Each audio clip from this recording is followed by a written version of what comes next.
Halo, Assalamualaikum warahmatullahi wabarakatuh. Jumpa lagi dengan saya, Freddy Sudaryanto. Seperti biasa di kasus Jalan Cagak Subang. Subuh ini, tidak ada salahnya jika kita memberikan masukan atau sebagai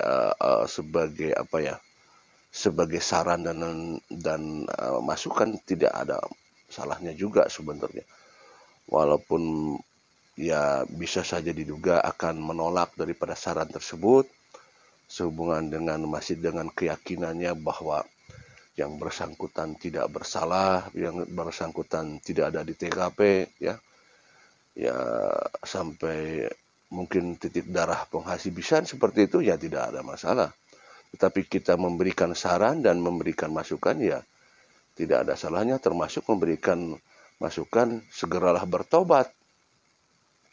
Ya mungkin saja ini juga disampaikan ya oleh kuasa hukum Bapak Ahmad Topan Sudirjo dengan memberikan sarannya segeralah bertobat.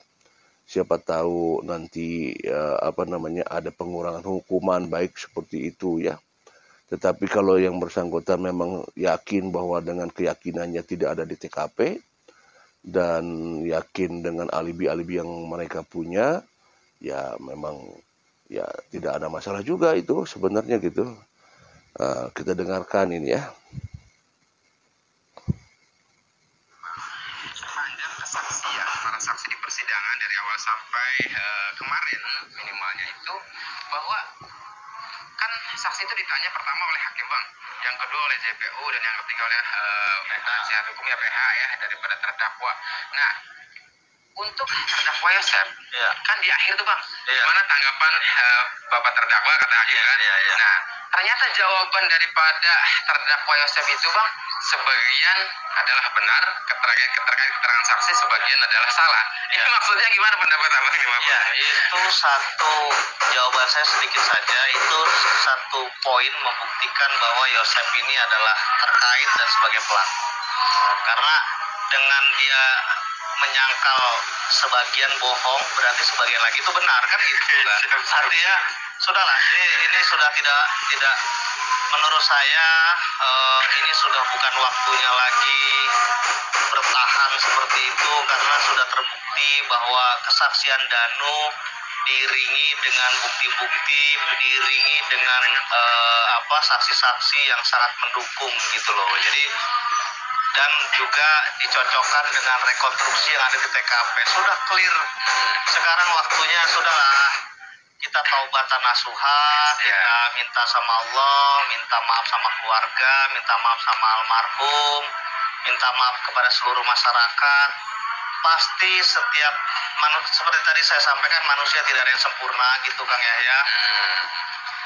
Pasti ada sabab-musababnya gitu kan, tidak ada yang tidak bisa kita maafkan selama kita hidup di dunia gitu loh. Firaun itu jahatnya minta ampun, nah kalau dia bertaubat satu hari dia udah pasti masuk surga juga kan gitu kan. Tapi sayangnya dia tidak bertaubat. Jadi itulah yang yang kita harapkan gitu ya. Kecuali itu tadi, ketika kita disangkakan sesuatu, jangankan membunuh, nyolong sendal jepit saja di masjid, kita nggak melakukan, tapi kita pasti akan membela diri kita luar biasa. Ini sekarang yang kita dituduhkan adalah hukuman yang terberat, dan yang korbannya adalah istri dan anak tercinta, sehingga beda lah ya cara orang menyikapi satu hal yang terjadi pada dirinya itu beda gitu loh. Itulah yang kita bisa lihat pakai hati nurani kita lah gitu. Dan itulah tadi Bang Yahya harusnya tentang kalimat tadi itu ya sudah sangat terbukti bahwa beliau ini terkait. Karena kalau saya jadi Yosep ya saya akan sangkal seluruhnya tuh ya. Nggak perlu kita sangkal sebagian bohong, berarti sebagian lagi benar kan gitu kan. Jadi kalau pemeriksaan itu saksi berjalan misalnya 6 jam, berarti 3 jam itu bohong, 3 jam lagi benar gitu. Gitu Bang ya. Ya ya berupa saran seperti itu ya tidak ada masalah. Kita memberikan saran ya agar karena agar bertobat gitu ya.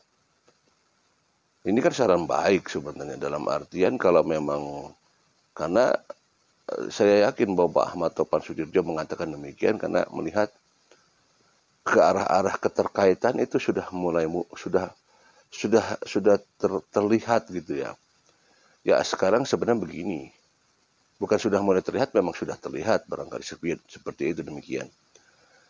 Kita yakini bahwa dengan adanya P21 itu kan berarti sudah pihak kepolisian sudah berani melakukan P21, kemudian juga dari pihak kejaksaan sudah berani untuk mengambil berkas P21 tersebut.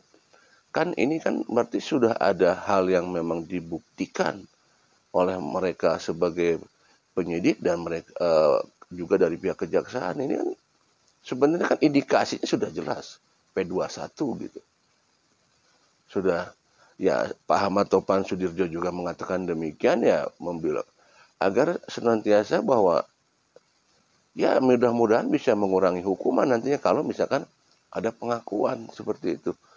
Kan nantinya kalau sudah ada pengakuan begitu nanti kan mempermudah pihak-pihak yang terutama kejaksaan sekarang nih, yang mempermudah kan begitu.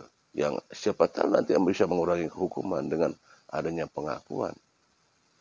Ya sekali lagi kan ini kan berupa saran. Masalah mau nerima dan tidak nerima kan itu hak Pak Yosep. Tetap ada kekeh pendiriannya tidak ada di TKP kemudian ada di rumah. Ya silahkan.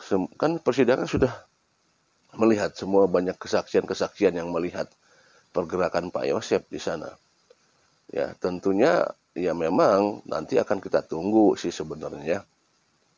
Di mana ada saksi-saksi yang meringankan Pak Yosep. Inilah yang kita tunggu. Saksi-saksi ya kita bisa duga siapa-siapa saksi untuk sementara ini ya. Yang baru bakal akan terblow up ke media ya seperti saksi Mak Encar, kemudian saksi Ibu Mimin sendiri, saksi Abi yang katanya melihat ada Pak Yosep di rumah kan gitu. Ini kan nanti akan mungkin saja oleh pihak Pak Rohman Hidayat akan ditampilkan di persidangan sebagai meringankan Pak Yosep. Permasalahannya nanti kita lihat di persidangan, fakta persidangan akan melihat bagaimana nanti Mak Encar, Ibu Mimin, Abi yang nanti akan dicercar oleh jaksa penuntut umum, juga oleh Bapak Hakim, juga oleh penasihat dari Danu, Bapak Ahmad Topan Sudirajo, akan dicercar nanti orang tiga ini nantinya. Mak Encar, Ibu Mimin, Abi. Ya sejauh mana nanti mereka melihat Pak Yosep ada di rumah ya. Kita akan menunggu ini semua nanti. Yakin ya sebenarnya begini. Nanti bahwa sudah memang hukum alam bahwa yang namanya bohong itu akan terlihat dari cara bicaranya nanti ya. Dan yang jujur juga akan terlihat cara bicaranya. Meyakini bahwa apa selalu disampaikan oleh kuasa hukum bahwa kemungkinan ada kemungkinan mengatakan bahwa ada peran-peran pengganti, kemudian Danu bohong, kemudian itu yang disampaikan oleh kuasa hukum. Seperti itu, ya sebenarnya tinggal satu saja poinnya. Ya tinggal buktikan. Kalau memang Danu berbohong bahwa di sana yang disebutkan Danu bukan Pak Yosep tapi ada orang lain, ya harus bisa sama-sama membuktikan bahwa ada nggak yang sebagai peran pengganti gitu kan. Ya apalagi Pak Yosep sering mengatakan di sela-sela kalau kita berbicara sama kita, baik itu lewat telepon, baik ketemu dengan Pak Yosep, saya juga, teman-teman YouTuber, selalu mengatakan ada peran pengganti, ya silahkan buktikan peran pengganti siapa. Pada saat mengatakan ada peran pengganti itu kan, jangan hanya bicara saja, tapi harus dibuktikan. Dan ini persidangan tempat yang paling bagus untuk membuktikannya. Kalau memang ada peran pengganti, sampaikan, kemudian buktikan. Disampaikan dan dibuktikan. Kalau misalkan bahwa yang disebutkan oleh Ramdhanu itu bukan Pak Yosep, bukan Ibu Mimin, bukan Abi dan Arigi. Tinggal dibuktikan saja. Seperti itu. Bukan hanya sekedar kemungkinan-kemungkinan seperti itu. Ya bisa saja itu terjadi nanti di persidangan tiba-tiba disebutkan oleh Pak Yosef, ya tinggal membuktikan apakah pembuktiannya ini masuk dalam pembuktian yang bisa dipertanggungjawabkan di persidangan apa tidak nanti seperti itu, ya. Dan tidak perlu lama-lama sebenarnya kan kalau memang ada peran pengganti, misalkan Pak Yosef digantikan oleh si ini, Ibu Mimin digini, Abi dan Adigi digantikan sama si ini, ya tinggal buktikan. Ya memang Pak Yosef juga dulu pernah bilang ke saya di telepon di apa gitu ya. Pak Yosef digantikan sama si ini, Ibu Mimin si ini penggantinya, Abi si ini. Ya, tinggal buktikan saja. Dan itu pun pernah sempat saya bilang sama Pak Yosef itu. Lagi sela-sela telepon itu. Ayo tuh Pak, buktikan atuh Pak. Saya bilang gitu. Ulah, engke aja nanti di persidangan. Jawabannya selalu begitu. Engke di persidangan, diwawain, diacak-acak. Nah, kan selalu begitu kata-katanya. Kalau setiap kita telepon itu kan gitu. Nanti aja buktikannya, nanti saya akan buka semuanya, saya akan bongkar semuanya di persidangan. Ya ini yang kita tunggu sebenarnya. Pembongkaran-pembongkaran yang akan dilakukan oleh Pak Yosef di persidangan.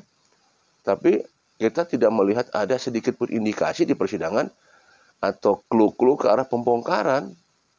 Belum terlihat ada gerakan-gerakan Pak Yosef yang mau membongkar gitu. Belum atau memang gimana ini? Belum atau memang tidak ada. Ya kita tunggu saja. Yaitu kesaksian-kesaksian yang akan disampaikan oleh saksi-saksi yang meringankan Pak Yosef. Yang akan dihadirkan oleh kuasa hukum Pak Yosef, Bapak Rahman Hidayat. Kita tunggu siapa? Mancar, Ibu Min, Abi, terus siapa lagi? Ya, terus siapa lagi? Ya, kita tunggu saja. Selamat pagi, Assalamualaikum warahmatullahi wabarakatuh.